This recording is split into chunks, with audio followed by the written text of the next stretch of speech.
গেল জুনে ইরানের বিরুদ্ধে পারমাণবিক অস্ত্র তৈরির অভিযোগ এনে হামলা চালায় ইসরায়েল। তবে এই হামলার পর উল্টো বিপদে পড়ে নেতানিয়াহুর দেশ। ইরানের পাল্টা হামলার মুখে ভেঙে পড়ে ইসরায়েলের নিরাপত্তা বলয়, যার ফল হয় ব্যাপক ভয়াবহ। ইরানের ক্ষেপণাস্ত্রগুলো ইসরায়েলের গভীরে গিয়ে একের পর এক গুরুত্বপূর্ণ স্থাপনায় আঘাত হানে। এতে ভীত সন্ত্রস্ত হয়ে পড়ে তেল আবিব। এক পর্যায়ে ইসরায়েলকে রক্ষায় এগিয়ে আসে যুক্তরাষ্ট্র। তড়িঘড়ি করেই যুদ্ধবিরতির ঘোষণা দেয় ওয়াশিংটন। ইরান ও ইসরায়েলের মধ্যে 12 দিনের যুদ্ধে কে বেশি ক্ষতিগ্রস্ত হয়েছে তা নিয়ে চুলছাড়া বিশ্লেষণ কম হয়নি। তবে এবার এই যুদ্ধ নিয়ে চাঞ্চল্যকর এক তথ্য দিয়েছেন ইরানের সর্বোচ্চ নেতা আয়াতুল্লাহ আলী খামেনি।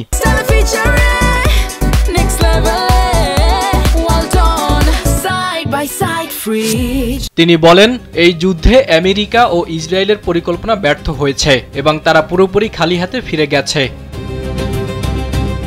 খামেনি বলেন, ইসরায়েল দীর্ঘ 20 বছর ধরে ইরানে হামলা চালানোর জন্য শক কষছিল। তারা এমন একটি যুদ্ধের পরিকল্পনা করে যেখানে ইরানি জনগণ তাদের শাসক গোষ্ঠীর বিরুদ্ধে যেন বিক্ষোভে নামে, কিন্তু তাদের এই কৌশল পুরোপুরি উল্টে যায়। বরং ইরানের জনগণ বিক্ষোভের পরিবর্তে শাসক গোষ্ঠীর সঙ্গে যুক্ত হয়ে ইসরায়েলের আগ্রাসনের বিরুদ্ধে প্রতিরোধ গড়ে তোলে। ইরানের সর্বোচ্চ নেতা বলেন, 12 দিনের যুদ্ধে যুক্তরাষ্ট্র মারাত্মকভাবে ক্ষতিগ্রস্ত হয়েছে, কারণ সবচেয়ে উন্নত আক্রমণাত্মক ও প্রতিরক্ষামূলক অস্ত্র ব্যবহার করেও তারা তাদের লক্ষ্য অর্জন করতে পারেনি।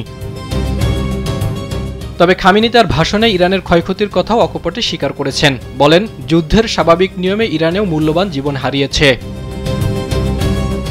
জাহিদুল ইসলাম, কালবেলা।